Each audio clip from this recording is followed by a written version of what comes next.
मान लीजिए आप एक रास्ते में चलते हुए जा रहे हो अपने फैमिली फ्रेंड्स लोग के साथ। बेशक आप अकेले नहीं हो, आपके अलावा और भी बहुत सारे लोग हैं, लेकिन क्या हो अचानक से उसी टाइम स्पाइडरमैन में जो हैरी के पापा होते हैं वो उड़ते हुए आ जाएं और आप सभी लोगों पर अटैक करना शुरू कर दे। तो सबसे पहले आपको ऑटोग्राफ लेने के लिए उसके पास नहीं जाना है। अगर आपके आजू बाजू में ईंट पड़ा है तो मार कर उसका खोपड़ा फोड़ सकते हो, लेकिन आपके पास टाइम है तो भाग भी सकते हो विद फैमिली फ्रेंड्स। तो आप बोलोगे ये तो बस एक इमेजिनेशन है ना। दोस्तों ये बिल्कुल एक इमेजिनेशन है, बट एक रियल स्टोरी भी है जो इससे बहुत ही ज्यादा कनेक्ट करती है। ये बात है 1966 में वेस्ट वर्जीनिया में काफी सारे लोगों ने एक उड़ने वाले आदमी को देखने की बात की थी जो तकरीबन 7 फुट लंबा था और उसकी आंखें बेहद चमकीली लाल रंग की थी। लेकिन हैरानी की बात तो यह है कि उस आदमी को तकरीबन 100 लोगों ने देखा था, जिसमें से 46 लोगों की मौत उसको देखने के साथ ही हो गई और बाकियों के साथ अजीब अजीब घटनाएं होना शुरू हो गई। और उसके अगले साल ही वेस्ट वर्जीनिया में एक सिल्वर ब्रिज गिरा था। उस ब्रिज के गिरने से भी काफी सारे लोगों की जाने गई थी, लेकिन उस ब्रिज के गिरने के बाद दोबारा से कभी भी उस आदमी को नहीं देखा गया। तो अब सवाल अब ये है कि कौन था वो आदमी जो हवा में उड़ता था, जिसको देख लेने से ही 46 लोगों की मौत हो गई। चलिए जानते हैं आज की इस वीडियो में।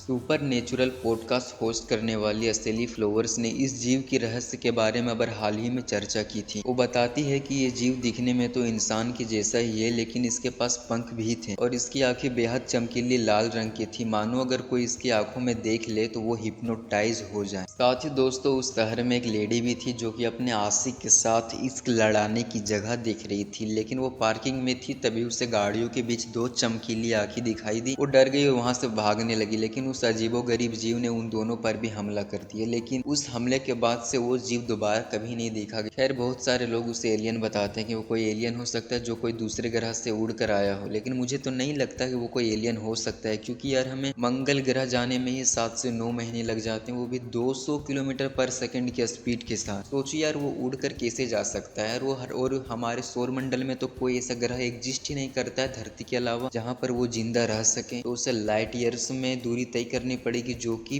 नामुमकिन है उसके लिए, मुझे ऐसा लगता है। बाकी